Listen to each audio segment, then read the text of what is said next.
के चाहिए थे मिनिस्टर साहब, उनसे गुजारिश करूँगा कि पहले आप 2-4 बात कुछ कह दें, उसके बाद फिर कंप्यूटर का जो आवाज़ है उसका बटन दबाकर फिर इंशाल्लाह दुआ करेंगे। और जितने भी आए हुए मेहमान हैं तमाम अब आपकी दावत है, मेहमान खाना में जाएंगे, सब इंशाल्लाह बैठकर खाना खाएंगे। जी जी, आप ही के हिसाब से।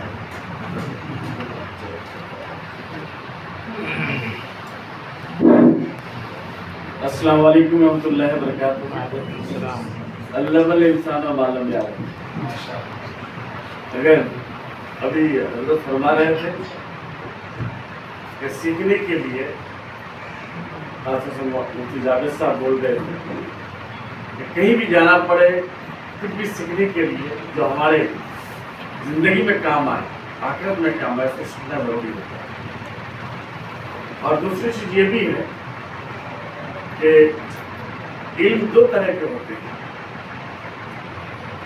एक दुनियावी इल्म, दुनिया के इल्म, एक दीनी इल्म जो आखिरत के लिए। दीनी तालीम की उतनी ज़रूरत है जितनी दुनियावी तालीम, और दुनियावी तालीम की उतनी ज़रूरत है जितनी दीनी तालीम की ज़रूरत है। दोनों अगर एक साथ ना हो इंसान जो है परफेक्ट हो नहीं सकता। और परफेक्ट होने के लिए ये दो चीज़ की ज़रूरत है। हमने खुद देखा अपनी ज़िंदगी में, आज मौलाना महमूद मदनी साहब और मौलाना सिद्दीकुल्लाह साहब दोनों जो है एक प्रोग्राम में हमको ही बुलाए, वहाँ हम गए तो ये तस्करा हुआ जब तीनों हम लोग बैठ के ही बात कर रहे थे कि अभी के टाइम के मुताबिक इल्म लेना, इल्म हासिल करना ज़रूरी होता है। हम दीनी तालीम को छोड़ नहीं सकते, नहीं तो फिर हमारा आखिरत फिनिश हो जाएगा, खत्म हो जाएगा। और दूसरी बात ये भी है कि सिर्फ दीनी तालीम को ही लेके अगर चलें तो दुनिया जो है हमारे लिए बेकार हो जाएगा। तो अभी ज़रूरत क्या है कि वक्त के साथ साथ चलने का। वक्त की ज़रूरत क्या है? वो कहावत है कि कोई साहब बोल रहे थे, वो इरफान हमीद साहब का और पुनियानी, और एक तो मैं व्हाट्सएप ये देख रहा था यूट्यूब में, अथर अली साहब का बयान आया था, हमारा वो टीचर थे, कि कुछ लोगों का इल्ज़ाम है औरंगजेब पर, और औरंगजेब के हुकूमत में सबसे बड़ा राजा जो है वो गैर मुस्लिम था।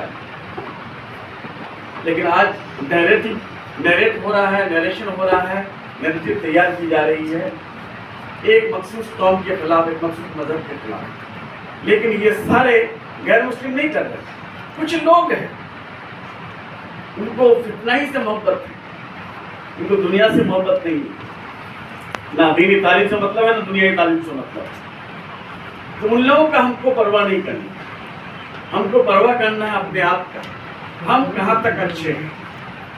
पहले हम जिस मजहब के भी हों, जिस ग्रुप के भी हों, जिस आपका जमात से भी हो, लेकिन पहले हम अच्छे इंसान हैं। अगर हम अच्छे इंसान हो गए तो हमारे लिए पूरी दुनिया अच्छा है।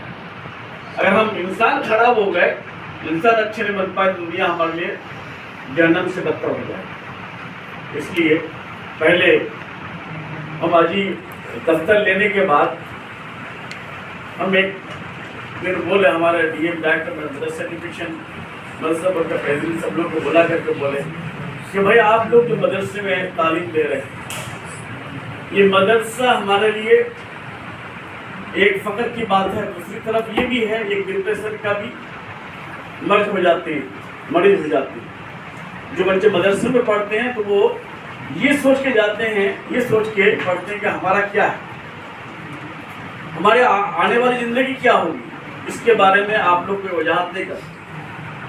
तो डायरेक्टर मदरसा एजुकेशन और हमारा प्रेसिडेंट को बुला करके हमने बोला कि पहले हमारा कोई भी मदरसे का तालीम देने के पहले बच्चे को हम काउंसलिंग और कैरियर और काउंसलिंग हम करें उनके कैरियर पर। अगर काउंसलिंग न हो, एक बच्चा पढ़ रहा है, आगे चल के क्या होना चाहता है, आगे चल के उनकी दुनिया क्या है। मैं खुद एक तालिब इल्म था किसी दौर में, अभी जो मिनिस्टर हूँ, अभी टीचर हूँ, मुझे खुद पता नहीं था कि जब हम पढ़ रहे थे हमको क्या होना है। कि ये आगे से अगर सारी अंधेरी अगर आप ढकते जाइएगा और चिराग जलाते जाइएगा तो उस चिराग से जो है बच्चे जो है आगे होते जाएंगे। तो उन्होंने सर ये कैसे किया जाए, तो पहले टीचर लोगों को लेकर हम काउंसलिंग करेंगे, ट्रेनिंग करेंगे। तो हमने 100 मदरसे का हेडमास्टर और 100 असिस्टेंट हेडमास्टर पहले कलकत्ता से स्टार्ट किया, तो फिर उत्तर प्रदेश में करूँगा। तो वहाँ टीचर लोगों का ट्रेनिंग किया, इनोवेशन हमारे हाथ हुआ। एक एजेंसी बाहर से उठा के लेके आया, उनका जो देना पड़ता है वो हम लोग देते हैं, और वो एजेंसी जो है टीचरों को पहले ट्रेनिंग देंगे, काउंसलिंग करेंगे, टीचर लोग जो है फिर 100 बच्चे को करेंगे। ये स्कूल एजुकेशन अब तक नहीं स्टार्ट किया, हमारा मदरसा पहले स्टार्ट किया। एक दूसरा नंबर, हम ब्रिटिश काउंसिल को बुला करके मदरसे में इंग्लिश आज हम बोल रहे हैं, तलफ्फुज का पता नहीं होता है, प्रोनाउंसिएशन कैसा होना चाहिए। अब हम इंग्लिश बोले उसको समझ में नहीं आया तो इंग्लिश बोलना तो बेकार हो जाएगा। इसलिए ब्रिटिश काउंसिल को बुला करके उसके लिए भी जो है मैं अभी टीचरों को पहले काउंसलिंग, टीचरों को ट्रेनिंग स्टार्ट किया फिर मदरसा। 2 तीसरा नंबर, स्मार्ट क्लास हमारा मदरसे में स्मार्ट क्लास होता। स्मार्ट क्लास का माने होता है विद कंप्यूटर। ये सारा चीज हम मदरसे में हम डालने की कोशिश कर रहे हैं और आप लोगों की दुआओं की दरख्वास्त है। और हमारे जो गवर्नमेंट के मदरसे हैं उसमें 30% से ज़्यादा जो है गैर मुस्लिम बच्चे हैं, 30% 40% से ज़्यादा जो है गैर मुस्लिम टीचर हैं। लेकिन आप लोग हैरत में पड़ जाएंगे गैर मुस्लिम कैसे आते हैं। हमने वहाँ कंपलसरी किया है थियोलॉजी, सिर्फ जो पढ़ना चाहते हैं मुस्लिम बच्चों के लिए, गैर मुस्लिमों के लिए थियोलॉजी दुनिया जो है कंपलसरी नहीं है। जिस तरह अलीगढ़ स्टाइल था, अलीगढ़ में जब हम लोग पढ़ रहे थे तो थियोलॉजी एक पेपर होता था, वो पेपर पास करना होता था, वो मुस्लिम बच्चों के लिए, गैर मुस्लिम के लिए नहीं। तो ठीक इसी तरह से अपने मदरसे में हम लोगों ने स्टार्ट किया। एक दूसरी बात और भी ये है कि आज वो स्पॉन्सरशिप का भी ख्याल रखिएगा। जो पैसा देता है वो पाई का हिसाब लेता है, जो लेता है उसको याद ही नहीं रहता हम क्या लिए नहीं लिए। तो आज जो है तमिलनाडु और केरल में वहाँ हमने देखा कि जो बच्चे ज़्यादा तेज होते हैं उसके माँ बाप अगर गरीब होता है, उसके माँ बाप अगर नहीं है, वो रिसोर्स नहीं पा रहा है, उसको स्पॉन्सरशिप दे देता है। 1 बच्चा 2 बच्चा ले लिया स्पॉन्सरशिप, जब तक वो पढ़ेगा तब तक उसको पढ़ाएगा, और जब वो पढ़ के IAS कर लेगा, BCS कर लेगा, या डॉक्टर बन जाएगा, या इंजीनियर बन जाएगा, ये पढ़ाने वाला जो उससे एग्रीमेंट करेगा कि बाबू हमने तुमको पढ़ाया, तुमको 3 बच्चों को पढ़ाना पड़ेगा, ये एग्रीमेंट करो पहले। तो एग्रीमेंट इस तरह से करके वो 3 बच्चे को फिर वो पढ़ाता है। इसलिए तमिलनाडु और केरल में लोग डेवलप है, सारे लोग चले जाते हैं कहाँ, Saudi, Canada, America, Australia, France, Japan, सारे लोग चले जाते हैं। अब रहा सवाल, हम लोग यहाँ हमारे पास पैसे अगर आ जाते हैं तो फर्स्ट से दिमाग में क्या आता है, तो पंचायत का इलेक्शन फैक्टर, या पंचायत समिति का इलेक्शन फैक्टर, या जिला परिषद का इलेक्शन फैक्टर, या फिर जो है MLA का इलेक्शन फैक्टर, या MP। हमारा कहना है MLA एक ही होगा, पंचायत में भी जो है एक ही पंचायत में मेंबर बनेगा, लेकिन वो पैसे जो हम खर्च करते हैं पंचायत में और खाने पीने में, वो दिन सुन रहे थे एक तकरीर कि जवाल इसका प्लास्टिक का जंग खाने का सबब कारण सिर्फ मीर जफर नहीं था, उनका कारण ये भी है कि उस वक्त जो है नवाज सिराजुद्दौला सब 1 बजे सो के उठते थे। अगर हमारी कौम अगर सोते रहेगा, जागने की कोशिश नहीं करेगा। परसों जो मुर्शिदाबाद में था, वो मीर जफर साहब का फैमिली का छोटा नवाब बड़ा नवाब से मिलकर आज दोनों को बुके दिया। तो मैंने तंजिया तौर पर कहा आप लोग तो 1 बजे सो के नहीं उठते हैं। तो नहीं सर आपके नाम सुनने के बाद हम लोग आए हैं। तो नहीं, कलाई जो है एक क्लर्क की हैसियत, ये क्लर्क आया था इंग्लैंड से, वो सूरज उठने से पहले जो है घोड़े पर सवार होता था और सूरज ढलने के बाद जो घोड़े से उतरता था। और हमारे उस वक्त के नवाब और जमींदार और राजा महाराजा वो जो है सो के 12 बजे लौटेंगे तो खाएंगे कब। कि इस तरह का माहौल में लाजमी होता है कि हमारा देश को गुलाम बनना ही।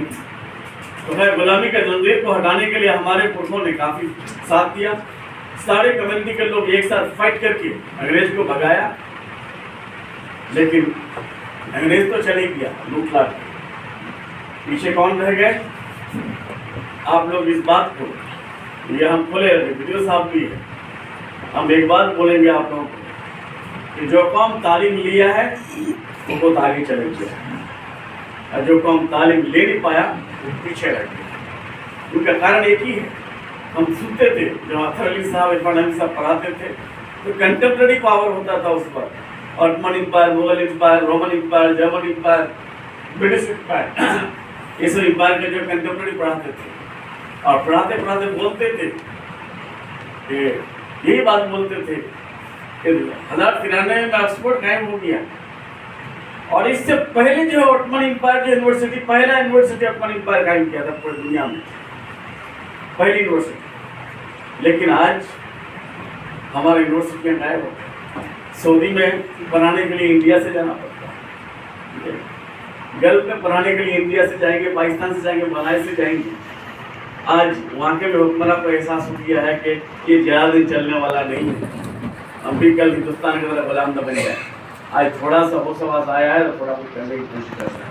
तो हमारा कहना है कि हम वक्त के साथ अगर चलेंगे तो हमारा वजूद बचेगा, और वक्त को साथ छोड़ देंगे तो वक्त मुताबिक आगे चले जाएगा, हम पीछे रह जाएंगे। और हमारे इलाके में भी वो फैमिली कामयाब है आज जिस फैमिली में, जिस खानदान में तालीम आ चुका है। जिसके फैमिली में तालीम नहीं आया है, चाहे वो जमींदार हो, चाहे वो जागीरदार हो, चाहे वो नवाब हो, चाहे वो स्टेट होल्डर हो, तबाह बर्बाद है। इसलिए आज के डेट में तालीम के अलावा, और तालीम में वो भी तालीम, quality of education, technical education, professional education, ये अगर हमारे हाथ में ना हो, हम जो है तालीम याफ्ता होने के बाद भी जो है हम आगे नहीं बढ़ पाएंगे। हमको बोला गया था जब फाउंडेशन कोर्स कर रहे थे बीए फर्स्ट ईयर में, एक कंप्यूटर का टीचर आया तो कह रहा है कि जो कंप्यूटर आज के डेट में नहीं जानता वो जाहिल हो गया। ये कब है? 87 की बात है। 87 में बोले थे जो कंप्यूटर नहीं जानता है वो जाहिल है, वो इलिटरेट है। और आज वही दिन आ रहा कि विदाउट, ठीक है, मैं बोला था कि 87 में कि जो कंप्यूटर नहीं जानता वो जाहिल है। आज हम कंप्यूटर पढ़ने के लिए जो है हम मदरसा बच्चे, जो कंप्यूटर के अलावा कोई बात ही नहीं होती है। एक मोबाइल चलाएंगे तो कंप्यूटर सीखने की जरूरत होती है, नेट चलाएंगे तो कंप्यूटर सीखने की जरूरत होती है। और आज सही टेक्निक को लेकर हम आगे बढ़ने की कोशिश करें। और साथ साथ एक बात है, 53 लाख बच्चों अब की एप्लीकेशन जमा हुआ है हमारे दफ्तर में। पूरे हिंदुस्तान में किसी भी स्टेट में 53 लाख बच्चों को इस तरह शिक्षा ना फॉर्म मिलता है, ना जमा होता है, ना देता है। और हम लोग 53 लाख बच्चों को स्कॉलरशिप देंगे फ्री, आपका मैट्रिक, पोस्ट मैट्रिक। और यही सिर्फ नहीं, छोटे छोटे हम BCS के लिए, ICS के लिए आज कमेटी की तरफ से, उर्दू अकादमी की तरफ से, WMS की तरफ से हम जो है कोचिंग सेंटर करके बच्चों को, आपकी बार हज कमेटी वाले की तरफ से एक ये आ गया आपका JCP, DSP होने का अपॉइंटमेंट पा दिया, UPSC क्वालिफाई कॉलेज, অনেক पूरा वीडियो क्वालिफाई। हमारा कहना है काउंसलिंग का माने क्या होता है, हम खुद अपना विटनेस, हमारा मास्टर फिल्मौर साहब का बेटा आसिफ एक बार वो एक दिन अपने बाप के साथ, अपनी माँ के साथ हमारे पास गए। हमारा फिल्मौर साहब रिटायर कर गए, वो कहने लगा मेरा तो एक ही तो बेटा है, हम तो रिटायर कर गए, हमारा बुढ़ापा कैसे, पूरा खूब रोना पिटना शुरू कर। मुझे इसको सी ग्रुप में कहीं भी साल, ठीक है। तो हमने उसके तरफ देखा नहीं, मैं बच्चे की तरफ, आसिफ के तरफ। बोले तुम्हारा बाप को तुम्हारा दादा ने कहाँ से पढ़ाया? लॉजन से। कहाँ से पढ़े थे आप? लॉजन से। अब तुमको तुम्हारा बाप कहाँ से पढ़ाया? स्कॉलर से। उसके बाद कहाँ से पढ़ाया? जामिया मिल्लिया से। और जामिया से पढ़ने के बाद अगर तुम डी ग्रुप और सी ग्रुप की सर्विस ढूंढो तो यहाँ से भाग जाओगे, यहाँ से निकलो तुम पहले। और चेहरा उस वक्त तक नहीं दिखाओगे जब तक तुम्हारा BCS रिटर्न ना मिले। और BCS करने के लिए, कोचिंग करने के लिए जो पैसा लगेगा हम देंगे, जितना पैसा लगेगा। पैसा तो नहीं लिया, लेकिन वो बात लग गई, जानकर ठीक है, कर रहे हैं, तैयारी किया। तो तुम्हारा ये उम्र है पढ़ने का, थोड़ी दिन बाद शादी हो जाएगी तो तुम पढ़ पाओगे, बच्चे हो जाएंगे तो पढ़ पाओगे। तो फैमिली को लेके खत्म, माँ बाप को क्या देखोगे? तो बच्चा जो है मिल जाओ, तैयारी करो और चेहरा नहीं लगाओगे। इतना बार तैयारी किया, रात दिन एक करके BCS निकाल लिया। तीनों माँ बेटा जो है, बाप माँ बेटा आ जाता है, आने के बाद अंकल निकाल दिए। उसके बाप भी बहुत खुश, हाँ मेरा बेटा BCS निकाल दिया, अब हो जाएगा। अल्लाह के फजल से वो डायरेक्ट वीडियो पोस्टिंग उसका हो गया कहाँ? कटवा में, बड़वानी। ये उनका देखें। एक मेरा सारा बेटा अभी रिसेंटली आप लोग सुने होंगे, वो IAS किया। वो भी जो है कानपुर जब गए, कन्वोकेशन में उसकी ख्वाहिश बनी कि पापा है नहीं, उसका पापा 2011 में एक्सपायर करे। माँ जो हाउस वाइफ, बड़ा भाई, छोटा भाई डॉक्टर, हर भाई जो है इंजीनियर, अब बहन को कोटा में दिया, एक हाउस वाइफ। तो हमको कह रहा है कि खालू आप आइए कन्वोकेशन में, पापा तो है नहीं। तो उनकी माँ को लेकर के, मेरे दोनों भाई को लेकर के, और एक मेरा सारा बेटा मेरी बेटी को लेकर हम लोग पहुँच गया। तो पहुँचे वहाँ उन लोग का मिनिस्टर नहीं आया था कोई। हम जब सुना कि मिनिस्टर साहब हैं तो हमको चीफ गेस्ट बना दिया। चीफ गेस्ट बनाने के बाद जो है 2-4 बात बोले यहाँ के तरफ, बोलने के बाद जो है उसको बैठे लेकर हम बोले क्या करना चाहते? खा लो, मुझे जॉब कर लेना। क्यों? तो मम्मी को स्ट्रगल करते हुए देख नहीं सकते। हकीकत मानो, बाप अगर नहीं होता जिसका, तो माँ के लिए तो उसको ज़्यादा मोहब्बत होगी। तो माँ कितना दिन तक हम लोग को पढ़ाते थे? नहीं, तुम्हारी माँ स्ट्रगल नहीं कर रही थी, तुम्हारी माँ तुम लोग के करियर बनाने के लिए मेहनत कर रही है। और मेहनत जो है बिला झिझक जायज़, स्ट्रगल नहीं कर रहे। तो फिर तुम तैयारी करो। तो कह रहे कि तैयारी नहीं करके हम जॉब ढूंढ लेंगे। बोले जॉब किसी वक्त हो जाएगा, तैयारी किसी वक्त नहीं हो। तुम्हारे पास वक्त है, तुम IIT से फ्रेश निकले, कानपुर से MTech करके, तुम आराम से IAS कर लो। तभी माना नहीं, हम भी चेस्ट करने लगे कि ठीक है जाए थोड़ा। 6 महीने किया, 3 महीना रहने के बाद हम जानते कि 6 महीने ही दे पाएगा। तजुर्बा सबसे बड़ी बात है। तो 6 महीना क्या रहेगा, 3 महीने बाद हमको कह रहे हैं कि खालू हो, तो बड़ा स्ट्रगल लाइफ है। मैं तो माँ की स्ट्रगल देखना चाह रहे थे, हमारी माँ तो स्ट्रगल ही कर रही है अभी तुम कह रहे हो बहुत स्ट्रगलिंग लाइफ है। तो तुम्हारा स्ट्रगल तो तुमसे फिनिश करोगे ना, तुम्हारी माँ के स्ट्रगल फिनिश करोगे। तो अब हम तैयारी करना चाहते हैं, ना जाओ फिर तैयारी करना चाहते हैं। हम उसको बोले जो पैसा लगेगा हम करते हैं, लेकिन तुम तैयारी करो। तैयारी करते करते फर्स्ट ईयर सेकेंड ईयर नहीं हुआ। क्यों नहीं हुआ? आगे हमको बोल रहा है कि खालू हमें जो रूम ले लिए, 2 दोस्त मिलकर, बोले तुम्हारा वजन बढ़ेगा, लंबाई बढ़ेगी, सोना होगा, खाना होगा, पढ़ाई नहीं होगी। वो तजर्बा हमको है। मुनीर का में जेल से निकलने के बाद फिर 1 साल बर्बाद किए। तो अभी देखे नहीं वाला है, वहाँ से निकलो तुम ना, और 1 साल देखो, ठीक है, और 1 साल देखो। उस साल भी नहीं हो पाया, ना प्रीलिम हो पाया, ना मेंस हो पाया, ना आपका इंटरव्यू हो पाया। जब अपनी बच्ची को लेकर के हम गए हमदर्द में, हमदर्द आपका यूनिवर्सिटी में, तो हमदर्द में इत्तेफाक से मेरा दोस्त है, अब साल हो गए हमदर्द का VC भी बन गया है। तब सर बोला कि यार क्या बोलो यार, हमारा सारू बेटा है IIT से MTech किया हुआ है, तो ATM खान को मैं बुला लेता हूँ, वही IAS का देखता है। ATM खान साहब आए कि सर मैं एडमिशन ले लेता हूँ, तो उन्हें प्रेस में जाकर एडमिशन लिया। हम अपने बच्ची का एडमिशन दिलाने के लिए गए, बच्ची का एडमिशन दिला दी, वहाँ का डायरेक्टर से मिले, डायरेक्टर पर रिक्वेस्ट भी की कि हमारे इलाके में थोड़ा एक स्कूल खोलने की कोशिश की जाए। तो वो कह के आया, लेकिन खोलेगा नहीं इसलिए कि इतना दूर कोई आना नहीं करता, और उसमें भी जो है थोड़ा सा आमदनी तो हो, यहाँ तो आमदनी वाला जगह ही नहीं। तो खैर वो दिया एग्ज़ाम और तैयारी किया, 1 साल 1 मार्क्स से रह गया उसका, 1 मार्क्स। तो हम बोले कि तुम्हारा क्या हुआ, कि कल वो कटअप मार्क्स 1 मार्क में रह गया, मैं तुम्हारा हो जाएगा, अपग्रेड हो जाएगा, वो सब रोटा छोड़ देगा जिसको IPS मिला है, IRS मिला है। ऐसा करो तुम तैयारी करो, ये मेडिकल जमा कियो, मेडिकल जमा नहीं, जब हुआ ही नहीं तो मेडिकल कैसे जमा करें, बाद में मेडिकल जमा नहीं होता, जमा नहीं हुआ। लेकिन लास्ट में हम फिर केस कर रहे हैं, क्यों केस किए, उसके कॉन्फिडेंस को खत्म ना हो, इधर नहीं होगा तो इधर होगा, इधर नहीं होगा तो इधर होगा। This is called counselling. ये जो एक बच्चे को हम जब सिर्फ पढ़ाना मकसद नहीं होना चाहिए, बच्चे को जो चारों तरफ से वो अंधेरे में भटक रहा है, उस कवर से बचाने के लिए उसको रास्ता दिखाना पड़ेगा।